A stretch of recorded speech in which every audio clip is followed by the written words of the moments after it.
मत किया जाएगा। मैं रवायती अंदाज में काम करने नहीं आया, हकीकी तब्दीली लानी है ताकि अवाम को एहसास हो कि उनका वोट ज़ाया नहीं हुआ। सियासी आज़ादी होगी खैबर पख्तूनख्वा में, और आईनी हुकूक के हवाले से आम इकदाम उन्होंने किए। सूबे में 3 MPO के तहत किसी सियासी कारकुन को गिरफ्तार नहीं किया जाएगा, चाहे वो PTM का है, चाहे फजलुर रहमान का है, चाहे ANP का है, चाहे किसी भी जमात का है। 3 MPO के तहत किसी को भी सूबे में गिरफ्तार नहीं किया जाएगा। आज़ादी इज़हार राय हर शहरी का बुनियादी आईनी हक है। सियासी FIR के तहत किसी सियासी कारकुन को या सहाफ़ी को किसी को हरासा नहीं किया जाएगा, गिरफ्तार नहीं किया जाएगा। सूबे के मखसूस सियासी कल्चर को बरकरार रखा जाएगा। ये जनाब सुहेल अफरीदी ने अनाउंसमेंट की है, तो हमारी तरफ से तो बहुत शुक्रिया जी। शहीद अरशद शरीफ की बरसी आ रही है 23 अक्टूबर को, इस हवाले से हमने यहाँ बरतानिया में प्रोग्राम किया, सुना कुछ और प्रोग्राम भी होने जा रहे हैं। और इसके अलावा ये जो खैबर पख्तूनख्वा की हुकूमत ने कदम उठाया, सोशल मीडिया पे अगर आप आज खोलें और देखें तो हर तरफ शहीद अरशद शरीफ नजर आता है। क्योंकि देखिए उसे कत्ल करने वाले ये जानते हैं कि एक दिन वो कानून के कटहरे में आ जाएंगे।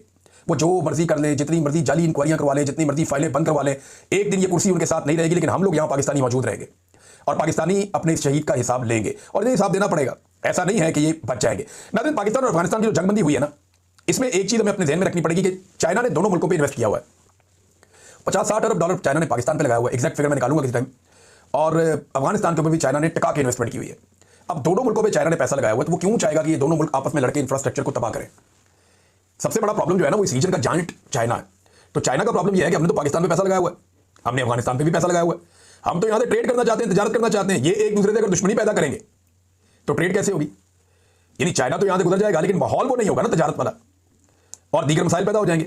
तो चाइना को बड़ी तशवीश थी। अब चाइना राजी है कि इनके दरमियान एक सीज फायर हो गई है, और ये सीज फायर बरकरार रहे उतना ही अच्छा है। आर्मी चीफ की एक्सटेंशन के दिन जैसे जैसे करीब आ रहे हैं नाज़रीन, सब उसमें से अपना हिस्सा निकालना चाहते हैं। बहुत सारे ड्रामे पाकिस्तान में शुरू हो गए। पहला ड्रामा आपने फजलुर रहमान साहब का देखा, फिर आपने देखा कि एमएल वली खान ने बड़े सख्त अल्फाज बोले, लेकिन उसके बाद फिर उन्होंने माजरत कर ली। फिर ANP है, MQM है, पीपल्स पार्टी है, आजकल सारे अपना अपना प्रेशर डाल रहे हैं। पीपल्स पार्टी ने 1 महीने का टाइम दिया, यानी 20 नवंबर तक का, क्योंकि 29 नवंबर को 28 नवंबर को जाके अनाउंसमेंट, और 29 नवंबर को ये कंटिन्यू करेंगे आर्मी चीफ आसिम मुनीर साहब। लिहाजा पीपल्स पार्टी ने भी अपना मार्जिन रखा। तो सब इसमें से ज्यादा कमाना चाहते हैं। देखिए इतनी बड़ी कमाई होती है, एक्सटेंशन मिल जाए किसी आदमी को तो मुल्क अगले टर्न्योर के लिए उस आदमी की मुट्ठी में आ जाता है पूरा मुल्क।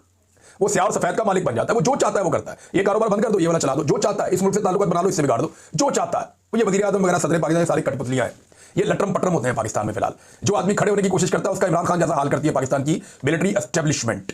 लेकिन पहली दफा इनको टक्कर के लोग मिले, ये भी हम देख रहे हैं। अच्छा, अब इसमें जो है ना वो सारे अपना अपना हिस्सा निकालना चाहते हैं और अपना अपना जोर लगा रहे हैं, लेकिन जो भी काम ये करते हैं काम उल्टा हो जाता है। मौजूदा हुक्मरानों की मैं बात कर रहा हूं। देखिए इन्होंने कितना क्रेडिट लिया। जब आप क्रेडिट लेते हैं किसी चीज का तो उसमें जो खराबी पैदा होती है उसकी जिम्मेदारी भी फिर आपको लेनी होती है। यानी कोई काम हो रहा है तो आप कह रहे हैं जी बहुत अच्छा हो रहा है, ये मैंने किया है, और जैसे उसके अंदर खराबी पैदा हो जाए तो आप चुप करके नहीं बैठ सकते, फिर आपको ये भी कहना पड़ता है कि ये बुरा हुआ, मैं इसकी जिम्मेदारी लेता हूं। तो अब शहबाज शरीफ को और फील्ड मार्शल को, जिन्होंने इसका बहुत क्रेडिट पाकिस्तान में लिया और सबको कहा कि ये क्रेडिट हमें दें, और डोनाल्ड ट्रंप की तारीफें भी की कि जनाब गजा में जंगबंदी करवाई है, अब वो जिम्मेदारी भी लें जो इस वक्त कत्लेआम गजा में हो रहा है। यानी जो इतलात आ रही है उसमें 300 से ज्यादा फलस्तीनियों को जंगबंदी के बाद से अब तक निशाना बनाया है इसराइल ने, और लगभग 80 मरतबा हमले किए गए हैं, जिनमें 20 मुकामात पर फिदाई हमले किए गए, यानी हवा से मिसाइल दागे गए। ये इस वक्त गाजा में हो रहा है। जो इमदादी सरगर्मियां चंद घंटों के लिए शुरू हुई थी या चंद दिनों के लिए कि जनाब तमाम जो इसराइली हैं जिनको कैद किया था हमास ने वो वापस मिल जाएं, लाशें वापस मिल जाएं, तो जब तक वो मिल रही थी तब तक इमदाद खुली हुई थी। साथ ही इमदाद बंद कर दिया और उन्होंने स्टेटमेंट भी दे दिया कि अब गाजा को फिर जहन्नुम बना देना चाहिए, उनके वजीर ने कहा। तो अब इसकी जिम्मेदारी भी कबूल करें ना पाकिस्तान के वजीर आज़म, पाकिस्तान के फील्ड मार्शल, ये सब लोग जो कह रहे थे बिगनिंग से, यानी शुरू से हम ट्रंप के साथ हैं, अब इसकी जिम्मेदारी भी कबूल करें। दूसरा, डोनाल्ड ट्रंप से जब ये सवाल किया गया और उससे पूछा गया, जर्नलिस्ट ने पूछा कि जनाब गजा में बमबारी हो रही है, वहां पे देखो कहां बमबारी हो रही है, गजा में बमबारी हो रही है, लास्ट नाइट भी हुई है, अभी हो रही है। तो जब ट्रंप को हकायक बताया तो ट्रंप ने इसका जवाब नहीं दिया। उसने कहा जी इसके ऊपर हम देख रहे हैं, फिर बाद में बात करेंगे। अभी कोई जवाब था नहीं, उसने खुद लाइलमी का इजहार किया, लेकिन आप चीज़ों में पर्दा तो नहीं रह सकता, अब रिस्पॉन्सिबिलिटी लेनी पड़ेगी। नाज़रीन, हमारे दोस्त हैं पाकिस्तान में अमीर अब्बास साहब, आप सब उन्हें जानते हैं, बड़े अच्छे जर्नलिस्ट हैं, मैंने उनके साथ काम किया काफ़ी अर्सा। वो बहुत बहादुर आदमी है और बहुत उसूल पसंद आदमी है।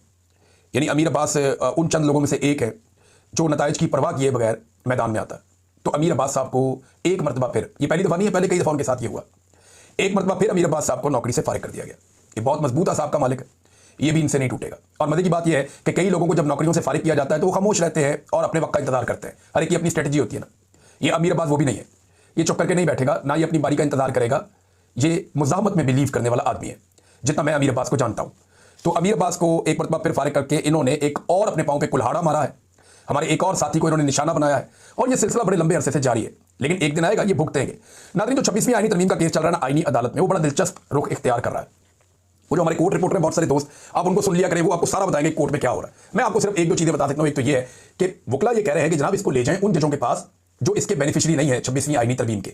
जो जज इस तरमीम के बाद आए हैं उन्हें बाहर निकालो, और उससे पहले वाले जो जज हैं वो ये केस सुन ले, या कम से कम जो जजेस ये समझते हैं कि वो इसके बेनिफिशियरी हैं वो अपने आप को अलग कर ले और बाकी जजेस इसको सुन ले। लेकिन इस पर अभी अदालत आ नहीं रही, और बल्कि ये भी कह दिया जज ने कि ये मुतनाज़ नहीं है। भाई तनाज़ा होता है तो अदालत में आता है ना, भाई मुतनाज़ 26वीं आईनी तरमीम में, तनाज़ा ना होता तो अदालत में क्यों आती?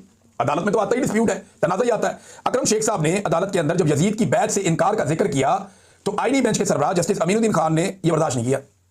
वो झट से बोल पड़े कि आप मजहबी बात क्यों कर रहे हैं? भाई ये कोई मजहबी बात है? ये तो एक इस्तारा है, ये तो एक एग्जाम्पल है, पूरी दुनिया में कोर्ट की जाती है यजीद की और हुसैन की। ये तो अदालतों में खड़े होकर